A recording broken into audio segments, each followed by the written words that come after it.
People have suspected that play helps children learn, but until recently there was little research that showed this or explained why it might be true. We found children who were better at pretending could reason better about counterfactuals. They were better at thinking about different possibilities. And thinking about possibilities plays a crucial role in the latest understanding about how children learn.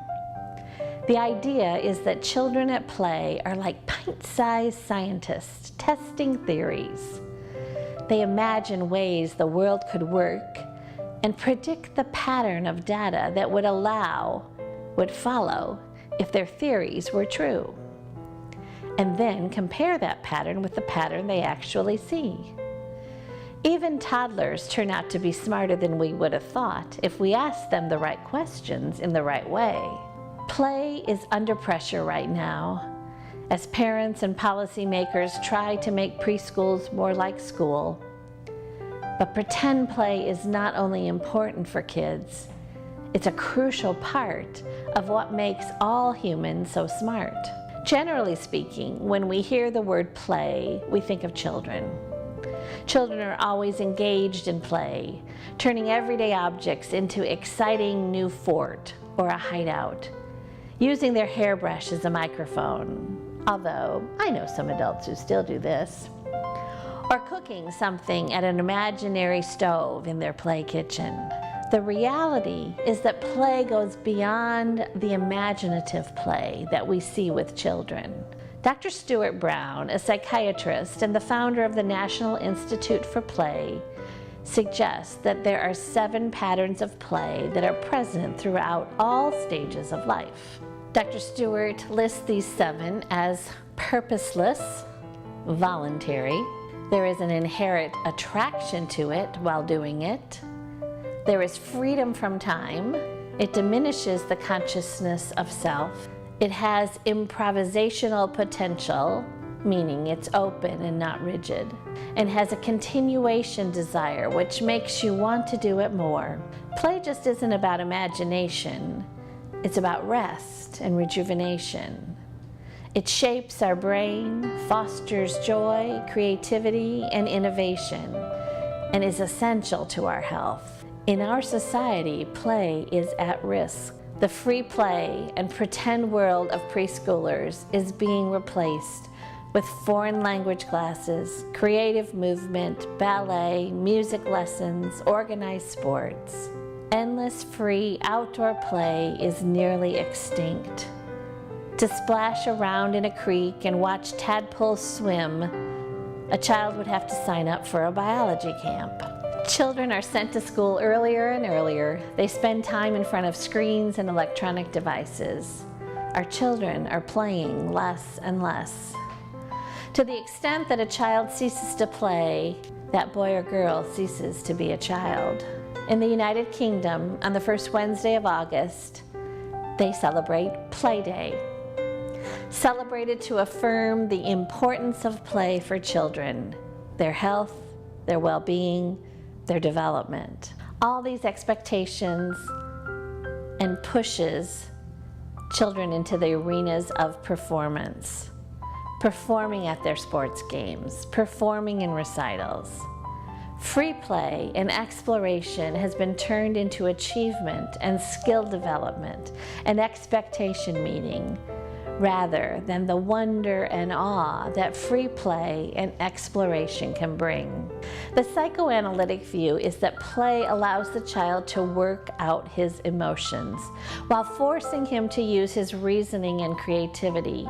Piaget sees play as a means of transition of the child from egocentrism to socialization and objectivization. Without play, the children lingering in that egocentric phase rather than learning to socialize and become part of a community. In other words, because kids are born to play, spontaneous play happens wherever kids are. They recognize no division between play time and the rest of life, or between play spaces and the rest of their environment. Every waking moment is dedicated to interacting with their environment as they explore and learn through play. Babies and toddlers love to turn eating into spontaneous play, smelling, squishing, squashing, and throwing their food. When kids of all ages jump in a puddle, dig in the backyard, splash in the sink or a stream, they're playing. And when at the end of the day they need to be cleaned up, the bathtub becomes their playground. Your typical jungle gym apparatus at a park offers basically one way to go up or down. You use the ladder or the fake rock climbing bumps on the side. There's a right way, one that gets you to the top, and all the other ways that don't get you to the top of the structure, where the other experiences will wait. The rungs on the ladder are all the exact same size and dimension, and there's only one outcome: reach the top. But a tree, on the other hand, offers a variety of ways to get from one height to another. Although reaching the top is usually not the goal, there are exciting and interesting things to be found in all sorts of places within the many differently sized and shaped branches of a tree. Climbing a tree requires the development of balance, concentration, and coordination well beyond that required to climb a jungle gym. It's also, of course, a bit riskier. Risk avoidance and legal liability has had a huge effect on children's play in our fear-based society.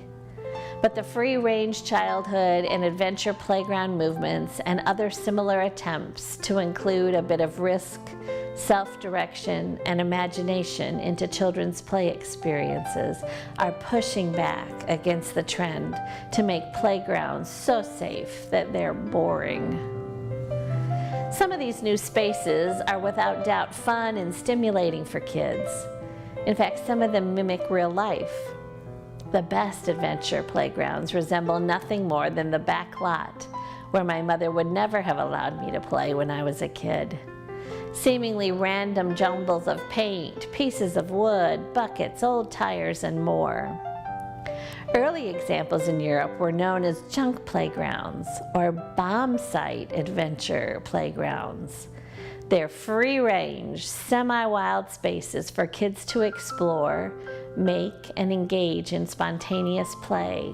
Penny Wilson, an articulate voice for the adventure playground movement, says play is a process that is freely chosen, personally directed, and intrinsically motivated. That is, children and young people determine and control the content and intent of their play by following their own instincts, ideas, and interests in their own way, for their own reasons.